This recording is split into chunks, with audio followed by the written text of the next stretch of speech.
Здравствуйте! Вы смотрите «Авторивьеру». Сегодня наш гость – человек, который дает автомобилям вторую жизнь. Причем более длительную и более яркую. Одним словом, реставратор автомобилей. Аслан Богателья. Здравствуйте, Аслан. Ну, чтобы нам хорошо представить такой красивый автомобиль, следует проехать по дорогам, где-нибудь встать и сделать небольшой обзор этой машины. С удовольствием прокатимся по центру города, по самым красивым местам нашего города, а потом выдвинемся в сторону Гумистинского моста, и там найдем где-нибудь прекрасное местечко, где можно встать и продолжить наш обзор. Отлично, ну тогда поехали.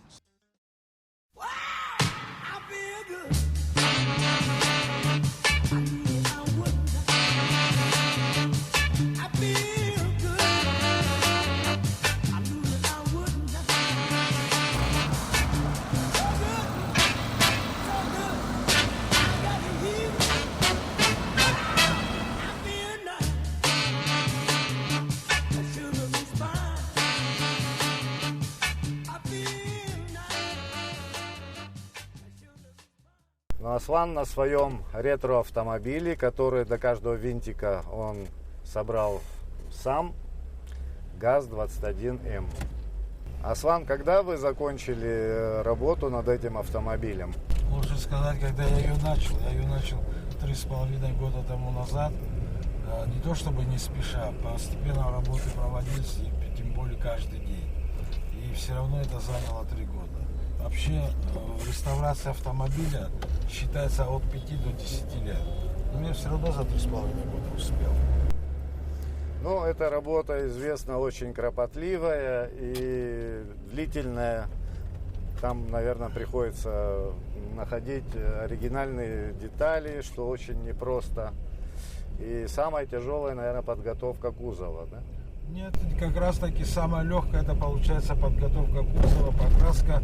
Самое тяжелое это сборка автомобиля. Почему? Потому что все детали, которые ты покупаешь на сегодняшний день, в одном магазине не приобретешь. Надо заходить на разные сайты, договариваться с людьми, ждать, когда они это пришлют.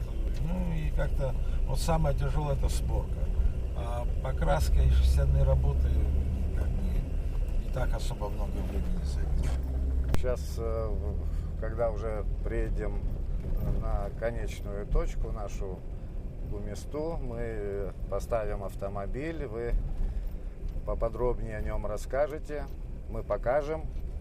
Ну, вот так вот я смотрю вокруг себя и поражаюсь, насколько все аккуратно и, в общем-то, вид абсолютно новой машины. Ну, тут, в принципе, все новое стоит, как говорится, до саморезов. Даже саморезы оригинальные были куплены в деревянной коробке 18 с лишним килограмм.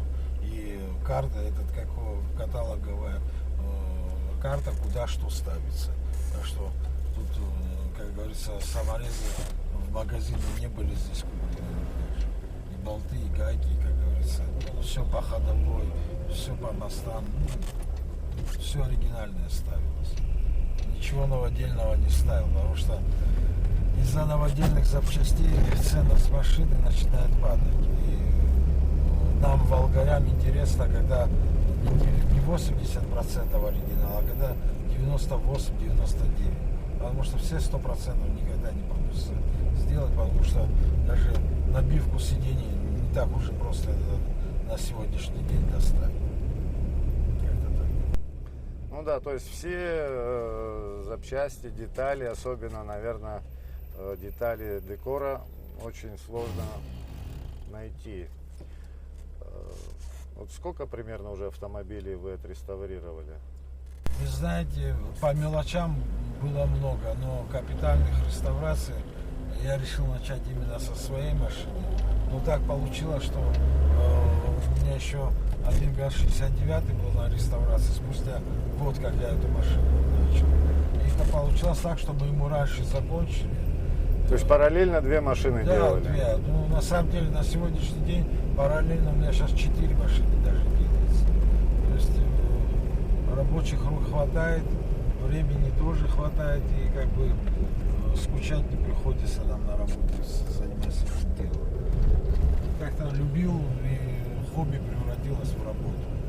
В принципе, неплохо.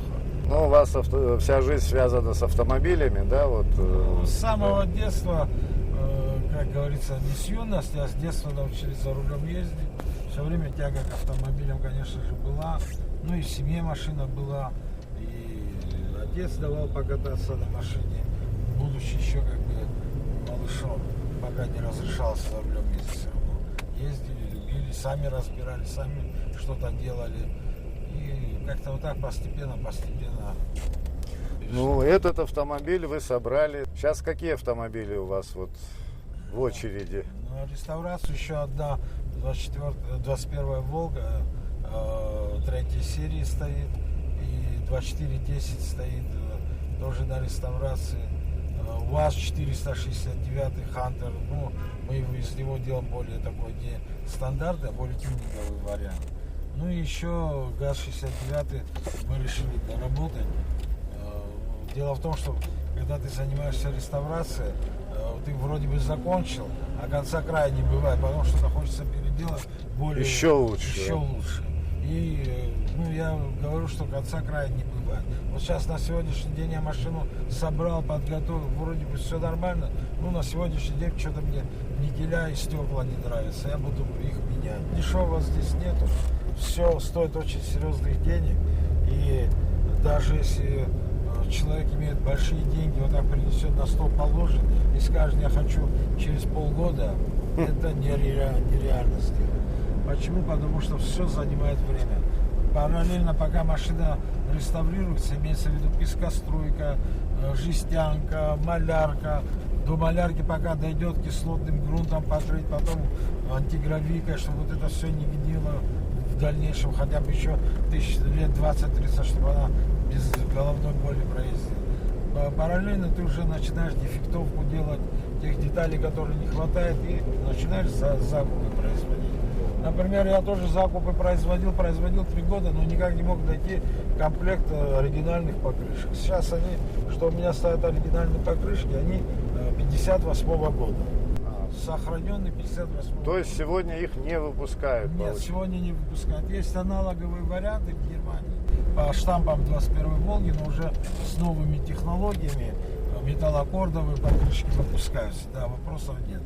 Вот эти кантики, которые у меня на колесах стоят, они 8 сантиметров. Это очень тяжело найти. Они обычно ставились на Зимах, на Линкольнах. А на вот такого рода автомобилях ставились 2,5-3 сантиметровые. Их можно сразу купить. А вот этот накладочку, да, мне пришлось долго искать. И ценник тоже на нее не маленький. 25 тысяч рублей стоит. То есть покрышки комплект стоит 60 тысяч рублей. Но мне повезло. Потому что настоящие оригинальные покрышки за одно кольцо меньше, чем 25 тысяч рублей не купишь. То есть их кто-то находит где-то у него Да. в гараже, Да. залежались Да, кто-то 20-30 лет да, или сколько там. Да, 40-50 лет. Вот эта машина, например, старше меня на 1 год. Она 65-го года. Я 66-го года. Вот она на 1 год старше меня возраста. Но современные покрышки не прожили бы столько, мне кажется. Нет, конечно. Современные покрышки столько не проживут. Почему? Потому что у них от 25 до 35% каучука. И, конечно же, они через 2-3-4 года уже никуда не годны.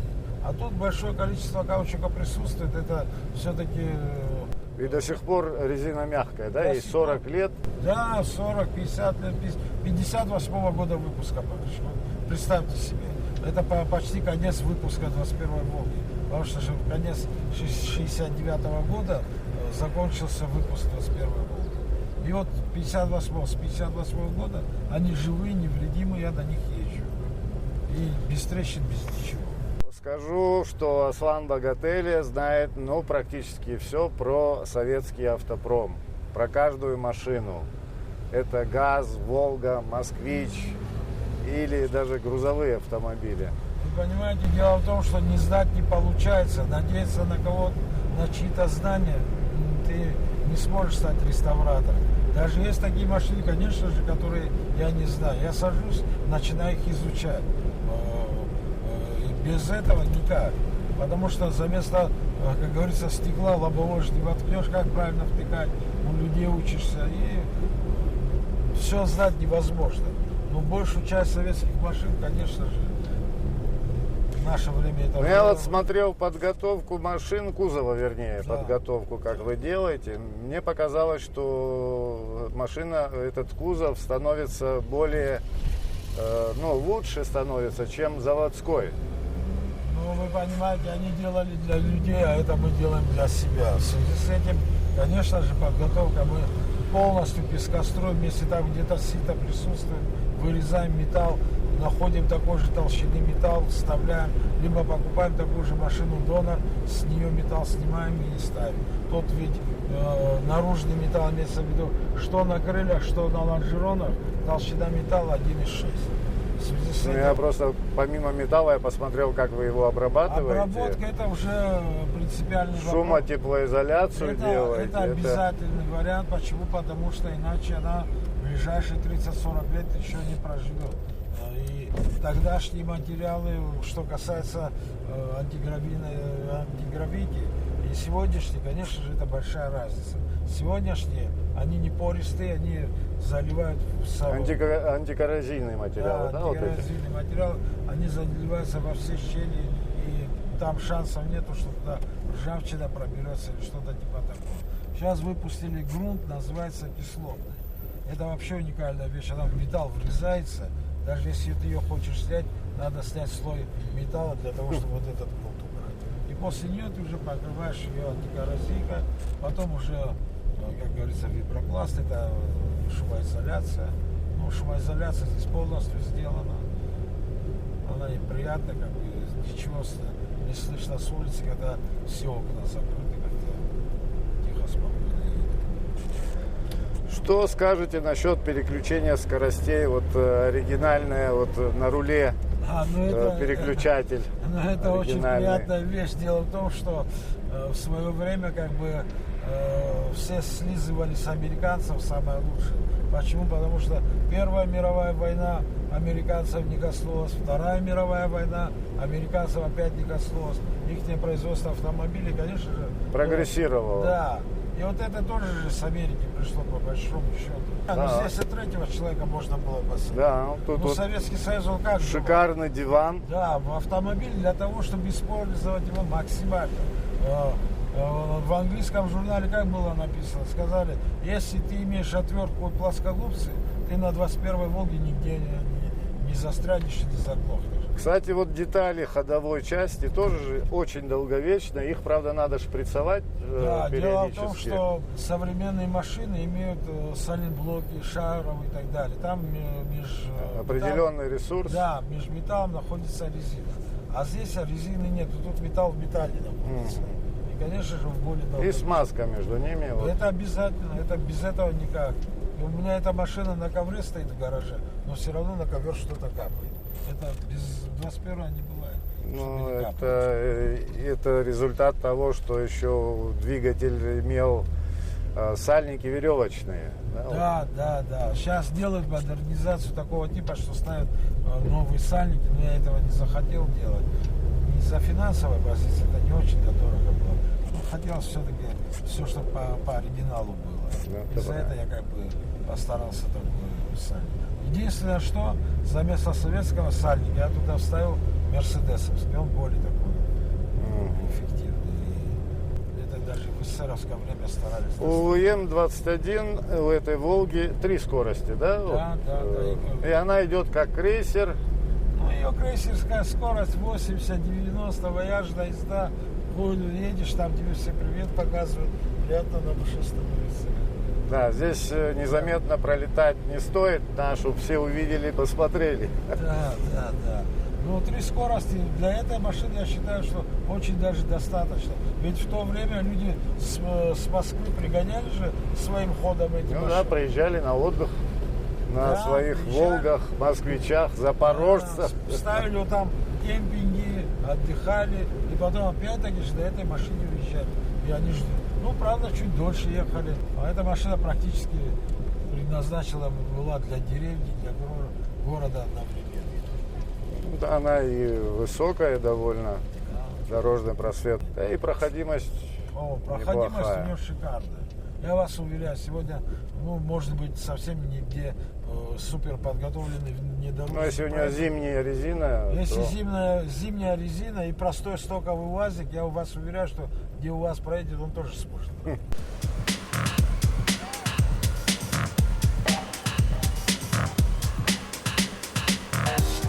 Мы подъехали к реке Гумиста, проехали Гумистинский мост.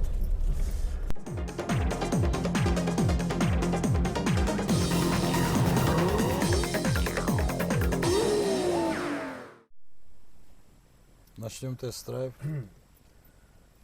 Ну, чтобы что-то вам рассказать, теперь мне надо самому сесть за руль, получить эмоции, прочувствовать эту машину. Стараюсь свои ощущения передать вам. Заводим. Надо было и на газ нажать. Угу. Ну, Это обязательно. опытные. Обязательно. Снимаем с ручником. Вот. Ой, Все, поспешил. ничего страшного. И поворотник включаем. Поехали. Ну, когда говорят, еду как на крейсере, это когда вот едешь на 21-й Волге. Это крейсер. Ямы можно проезжать, она очень мягко отрабатывает.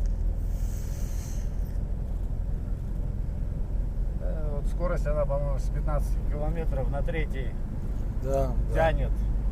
Тянет. Вообще никаких.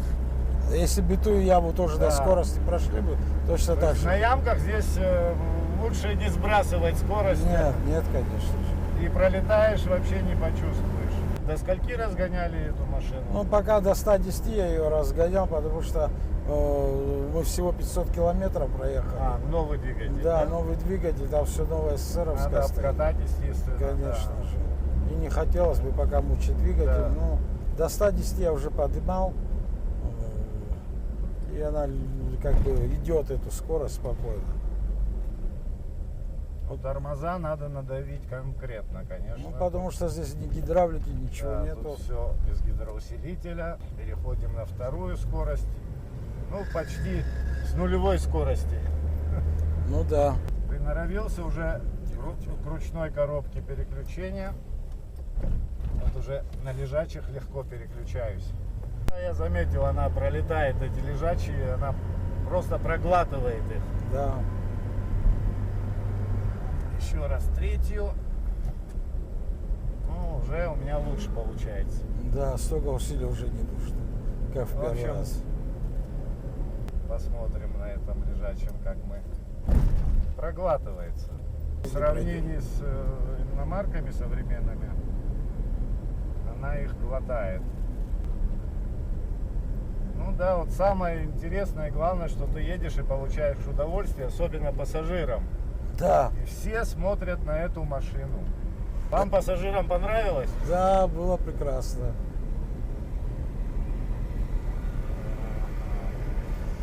Я смотрю, она и рвануть может. Ну да, она может и Вот я сейчас бодрая. нажал, она так очень резво набрала обороты. Да. И такое тоже есть, она умеет бодро набирать. Сейчас не как GT. И всего лишь 3 скорости. Ну да. Ну, в И принципе, этого вполне этой машине достаточно, чтобы динамично довольно-таки ехать. же не ощущается то, что гидравлики нету на руле. Вот руль очень легкий. Очень легко, я даже заметил, на месте он легко крутится, и причем он сам возвращается быстренько, Да. вот, на развороте я заметил. Да.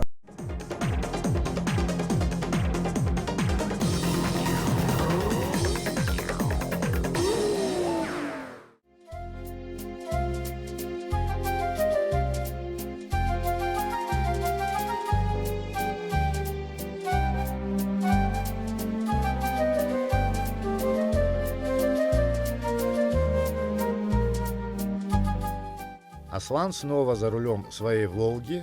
Сейчас мы съехали с основной дороги и проедем к берегу реки Гумиста, где и проведем обзор машины. Мы же, конечно, покоряем бездорожье, ну, поэтому. Ну да, вот заодно покажем, как она преодолевает такие глубокие ямы. Вообще без проблем. Тут заботиться о брюхе не приходится. Нет вообще. И нет смысла, не достанет. Ну вот сейчас мы едем по такой, можно сказать, проселочной дороге с огромными ямами. И ухабами. Ухабами, да. Но 21-я Волга вообще их преодолевает легко. У нее высокий дорожный просвет. Я даже газ не нажал. Не глохнет она даже вот на холостом Ну, что ходу. касается этого, вообще первый круиз-контроль тоже русские придумали. Да? Да, на этой машине стоит. Вот на этой машине? Да, вот, пожалуйста. Она поднимает обороты машины вот, определенно, и машина едет на Ну это он тросик газа получается тоже. Да, дополнительный тросик году. Сейчас электронная версия. Автомобиль «Волга» ГАЗ М21 выпускался с 1956 по 1970 год. Это седан с задним приводом. Двигатель четырехцилиндровый, объемом 2,4 литра. Мощность в разных модификациях варьировалась от 65 до 75 лошадиных сил. Расход топлива в смешанном цикле 13,5 литров. Оснащен трехступенчатой коробкой передач. Высота дорожного просвета 19 сантиметров. Его длина 4810 миллиметров. Ширина 1800 миллиметров. Высота 1610 миллиметров. Масса автомобиля 1450 килограмм.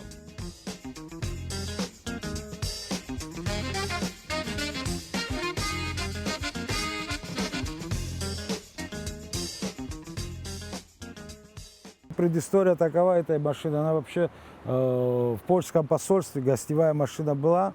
И на ней был всего 38 тысяч пробега, когда я ее приобрел. А водитель этой машины был с Сухуми Сачидары. И когда пришла новая «Волга» гостевая, эту взяли, списали, ему отдали. И он сюда прислал. Ну а у его родителей уже 24-ки были, и она так в гараже и простояла очень многие лета, как говорится. И потом другому человеку попало, он не смог дореставрировать, я у него закупил. Аслан, вы покажите все, что вот вы своими руками сделали, наверное, каждую деталь имеет Хорошо. свою историю. Конечно же, И имеет, вообще у этого конечно же. автомобиля, ну, начиная от магнитолы, часов, там, щиток приборов, все это история. Вы знаете, единственное, я забыл предупредить о том, что магнитола, тут транзистор что стоит, на сегодняшний день не ловит какие-либо станции. И мне пришлось туда внедрить японский магнитофон. Ага. И на сегодняшний день туда можно и флешку, и аукс, и слушать музыку. Ну, правда, я постарался все спрятать, чтобы это не было видно. Ну как да, бы. блицовка старая. Да, в лесу прямо вовнутрь транзистора внедрили новый магнитофон.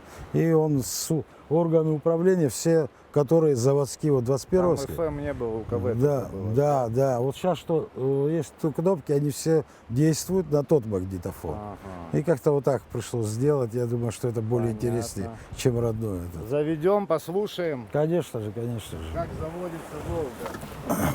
Прежде чем заведем, я объясню, что стояночный тормоз стоит вот здесь у них, не как на сегодняшний день с правой стороны, а здесь стоит. И он блокирует не колеса, а кардан на коробке передач. Сейчас заведем машинку. С передачи скорости переключаются так, на себя и наверх – это задняя передача.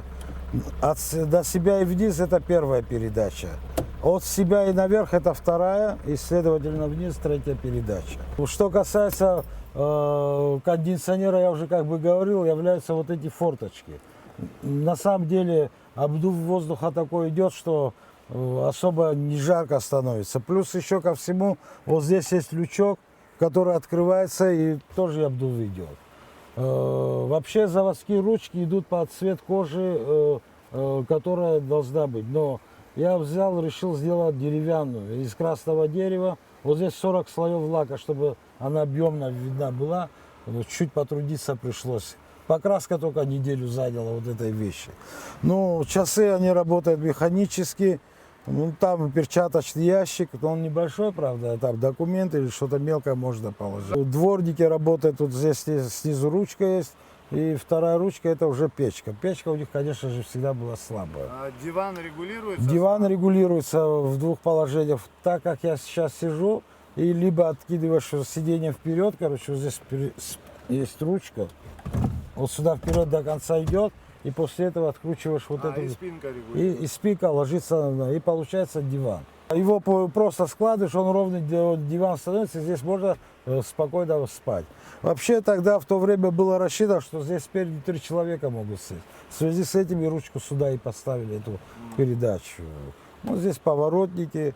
С завода машина шла без зеркал. Это уже доп-тюнинг был. Сигнал родной? Сигнал, конечно. Конечно же, родной. Сигнал пришлось отправлять в Россию умельцам, чтобы они отремонтировали, сделали, чтобы он играл как положено. И оба тона шикарно работает. Пока, по крайней мере, работает хорошо. Ну, что касается подмоторного отсека, вы видели, там тоже все оригинальное стоит. Оригинальный карбюратор, генератор, все оригинальное стоит. Ничего дополнительного не было сделано. Ну, по салону, что мне еще сказать? Вот эти никеля, это является люксовским вариантом, так же, как и вот эти накладки. Накладки на лобовой, это все люксовский вариант. А так, она 21-я Волга шла, вот тут полоса дойдет, еще спускается. Это обычная, стандартная была. Ну и этот любимый звук 21-й Волги двери, вот этот, как обязательно. Фиксируется? Да, фиксируется. И фиксируется очень хорошо. Даже с учетом того, что этим фиксаторам 50 лет, они по сей день работают. Вы сами прекрасно знаете, что на иномарках или на других машинах через 3-4 года работа становится ноль. Что касается интерьера, ну, с завода, конечно же, шли другие обивочные материалы. Не то, чтобы их не достать невозможно, но они не очень так симпатично смотрелись. Вот этот олень, который стоит на этом спидометре, вообще с завода ни на одной машине не шел, кроме того, которые шли на экспорт. Только на экспортных моделях стояли вот эти олени, маленькие. Ну, это все приходилось изучать и дорабатывать, как говорится. Вот и доработка такого рода. Это все-таки детали, но детализация имеет значение в этих машинах. Но что касается внутренней отделки, вот эти костяные вещи, ведь тоже надо было покупать. Вот этот руль, вообще он идет с костяной порошок, с немецким клеем. Смешивается формы и по старым технологиям сегодня новодельные рули делают. Ну, мне удалось достать настоящий, но только белый. Это, посмотрите внимательно, это не слоновая кость, а белый руль. Я достал. И все кости, которые там внутри стоят, все они одного цвета. И, ну, этот руль очень гладкий. да, он, правда, тонкий, широкий, но он удобный очень. Как только машина с места выехала, уже одной рукой можно крутить руль и ехать. Тут гидравлика не нужна. Что касается интерьера, я вам сейчас кое-что покажу касательно занавесок. Машина белого цвета, салон красный. Если бы я поставил бы красный занавески, ну, наверное, как-то не стильно смотрелось бы. Я сделал так, снаружи белые, а снутри красные, то есть двойные. Я думаю, что это смотрится более симпатичнее. И уют, конечно же, создают эти занавески. И она в какой-то период, где-то месяца 2 без занавесок ездила, ну, чуть-чуть некомфортно было. Тонировать такие машины, конечно же, это кощунство. В связи с этим как-то вот так мы это сделали. Ну, двери у них всегда закрывались, вы сами знаете, идеально. Можно даже и потише закрыть, еще тише можно закрыть. То есть замки у них всегда хорошо работали. А что касается экстерьера, ну, вы сами видите, накладки всех видов, которые тогда выпускались, мы постарались употребить. На сегодняшний день, я же, как ранее говорил, что конца не бывает. Вот этот никель боковой и на лобовом, что стоит, я буду менять. Почему? Потому что они бэушные, и мне не очень-то они нравятся. Все остальное новое стоит. Вот эти детали, которые на крыльях стоят, они тоже не дешевые. Каждая из них стоит около 15 тысяч. Вот эта вещь стоит 15 тысяч. Вот это стоит 8 тысяч. То есть вот этот кусочек 23 тысячи получается. Олень сколько стоит? Олень стоит от 20 до 70 до 90 тысяч. Где как получится его приобрести. В общем, хром – дело дорогое. Хром самое дорогое, самое долгостроящееся в этом автомобиле является хромовые детали. То есть экстерьер, вокруг что творится. Вот этот бампер, например, да, вот эта часть, вот эта только часть, стоит 65 тысяч рублей. Вот эти по 15, по 25, ну, где как-то рвешься. Ну, как я и говорил, облицовка делится на среднюю часть, верхняя губа, нижняя губа и боковую. Ну, это где-то под 100 тысяч добегает все до кучи, как говорится. Ну, антенна стоит 25 тысяч всего на все. Стояночный вариант. Она складывалась вот так и опускалась вот сюда. А когда хочешь, как говорится, повеселиться, Ее еще и настроить, направить можно. да, она направляется.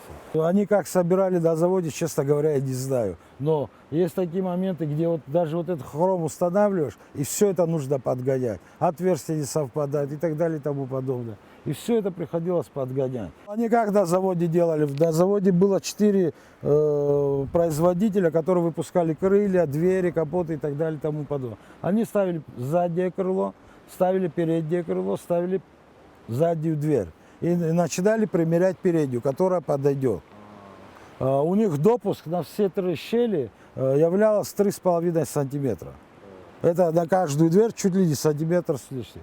Ну, я максимально уменьшил до 8-9 миллиметров. Все удачно. Ну, очень четко у Да, вас постарались, зазоры, мы я постарались, смотрел. да, конечно. Есть еще перспектива одна. Собираюсь взять чайку. Это, конечно же, моя великая мечта. Там есть момент, где можно приобрести ее и начать. Но эта чайка 3 годами навряд ли отделаюсь. Ну, к пенсии 100% я уже до ней буду разъезжать, я так полагаю. Вот, например, вот сейчас ту чайку, которую я собираюсь взять и делать, я знаю поверхностно. Но для того, чтобы продолжить, я должен сесть, изучить, где какая деталь стояла, где какой саморез был прикручен. Точно так же, как и на этой Волге. Да, я знал, у нас в семье Волга тоже была, знал, где какой саморез прикручивается, но до конца не всегда все знаю. И приходилось это все изучать. Есть специальные книги, каталоги, и по этим каталогам учишься, а потом становишься профессионалом. Это же все-таки не для каждого дня машина, ну, машина выходного дня называется. Вот прокатился там на выходные, на праздники и так далее. Если будешь эксплуатировать правильно, 30, 40, 50 лет она еще проживет даже чуть больше. А что касается материалов, материалы уже на сегодняшний день все доступные. И да, что-то дорогое, что-то дешевое, но когда ты делаешь реставрацию, ты не можешь мелочиться, потому что ты делаешь один раз, чтобы не делать это второй раз. Ну, Аслан, вообще автомобили 60-х годов, 70-х, они очень красивы по дизайну. Но сейчас автопром, наверное, больше экономит, как-то они стараются сделать подешевле, и как-то симпатично, но глядя на вот дизайн этих автомобилей 60-х, 70-х годов, ну, это красавцы. И у вас автомобиль получился очень красивый. Вы знаете, я вас перебью, но кое-что скажу. Когда выпустили этот автомобиль, он попал на выставку в Женеву. И гран-при по дизайну вот эта машина получила в свое время. Аслан, спасибо вам огромное за такую возможность прокатиться на этом автомобиле, показать зрителям. Ну, красавец, слов нет, великолепный автомобиль. Наш выпуск подошел к концу. Всем желаем счастливого пути. До свидания.